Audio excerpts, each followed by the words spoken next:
Using this SVVONI guide scope and finder combination, along with the camera, I've taken some images. And so we'll take you on a little journey in what we've done here. First object I want to show you is the Comet ZTF E3. It was discovered in March of 22 here, some information about it.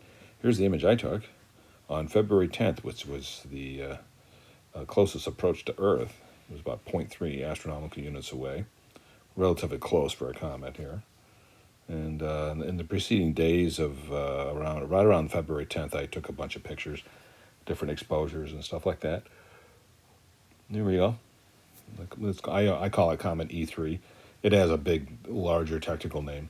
They name comets after the year and the location and the instrument and what month and stuff like that. So they end up getting a bunch of numbers and dashes like a license plate.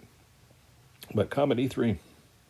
And then we're going to move on to some star clusters here. This is the reason why I chose, this is a planetary nebula, M1 Crab Nebula.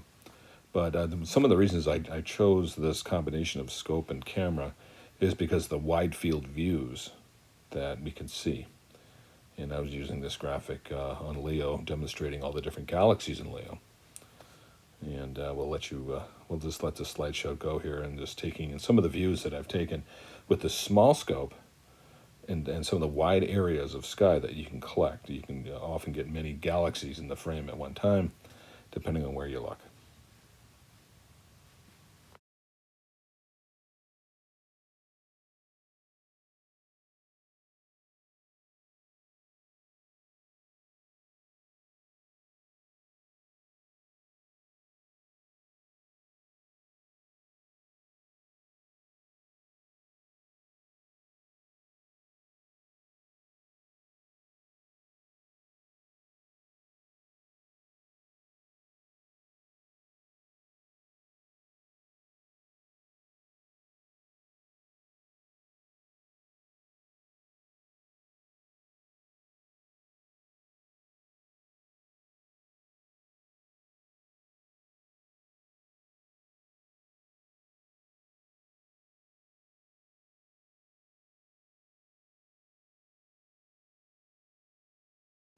This is M42, the Great Orion Nebula.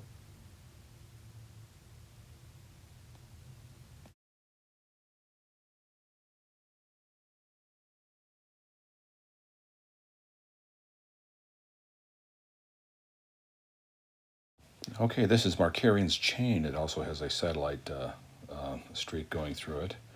Several photographs of this. This has a little bit of grain to it. The next shot is my rushed photo, my very first photo of it. And then eventually ended up taking about a half hour's worth of data and got all that data smoothed out there. And we'll go back to some star clusters now.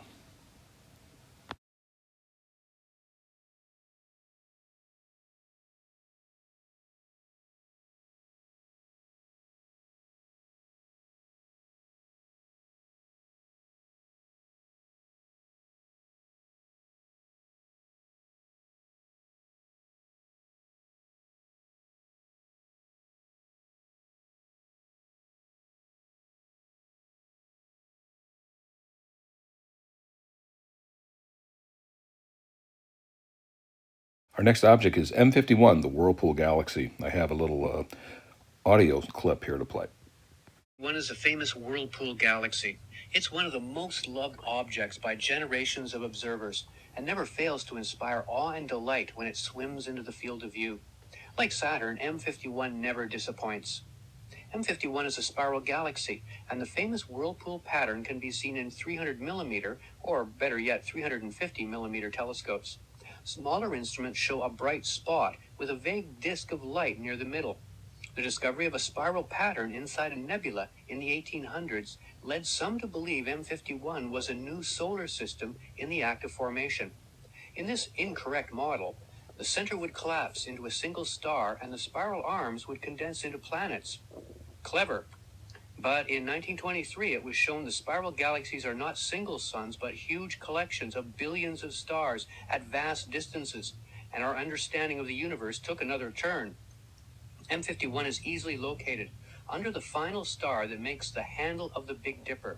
It appears nestled in amongst a small triangle of stars in a sparsely populated region of Ursa Major.